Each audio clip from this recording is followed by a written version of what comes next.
A washboard, então, é um instrumento, quer dizer, de novo. A washboard é um utensílio doméstico que passou a ser usado como instrumento musical. Ela era uma tábua de lavar roupa no Rio, na época da escravidão no sul dos Estados Unidos, onde os escravos estavam proibidos de tocar qualquer tipo de tambor, começaram a usar outros objetos para fazer música. Lembra mesmo o tanquinho, o tanquinho de lavar roupa em casa mesmo. Todo mundo tem uma washboard em casa.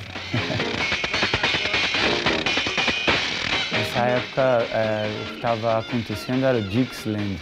Esse era o gênero musical que precedia o jazz, o country blues, o bluegrass.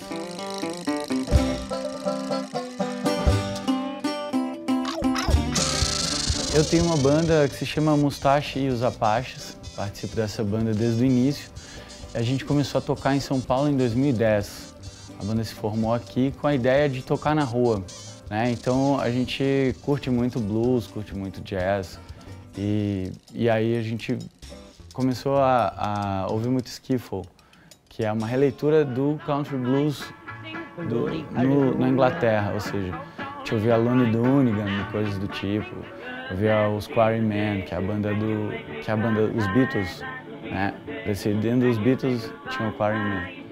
Então a gente foi nessa história aí e fomos descobrir, pesquisar o que se tocava e eu descobri o washboard assim.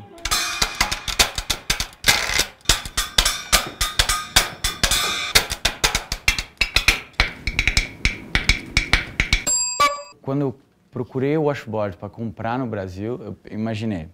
Claro, na Florencio de Abreu vai ter, óbvio. Ou então em qualquer ferragem vai ter uma tábua de lavar.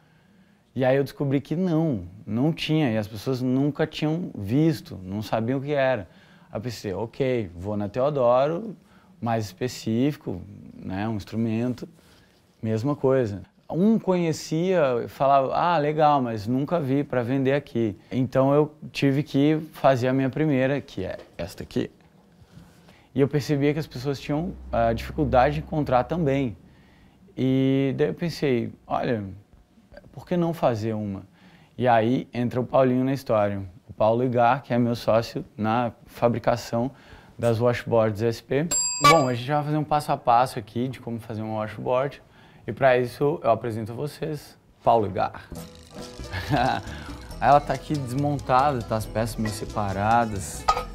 Aqui está a alma do negócio. Essa aqui é a esteira que é realmente onde o som principal da washboard é feito, né? É produzido. Ela pode variar a espessura, o material e isso vai variar o timbre dela. Essa que a gente usa é zinco, né? Que é a mais tradicional mesmo, assim. A madeira que a gente usa também é uma madeira interessante. Essa aqui a gente está trabalhando com tatajuba, que é uma madeira um pouco mais rígida, né? E ela tem que ter algumas características, tanto pela resistência, né? Ela não pode ser muito pesada e também não tão leve, porque as madeiras leves elas não têm tanta resistência. Então ela tem que ser aí um meio termo. A base da tábua é essa, ou seja, essa é a alma da história.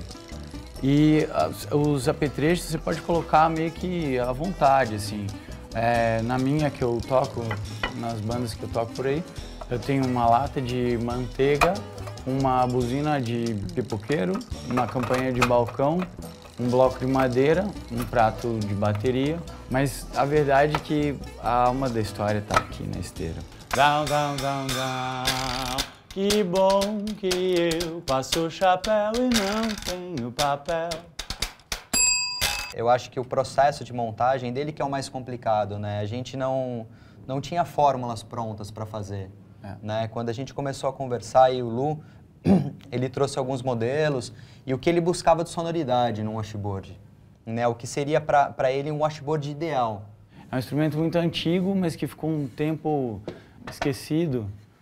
Ou seja, um instrumento não tem passaporte, não precisa visto para entrar em lugar nenhum, ou seja, não tem fronteira na música, né? Não é um instrumento de jazz ou de blues ou Dixieland.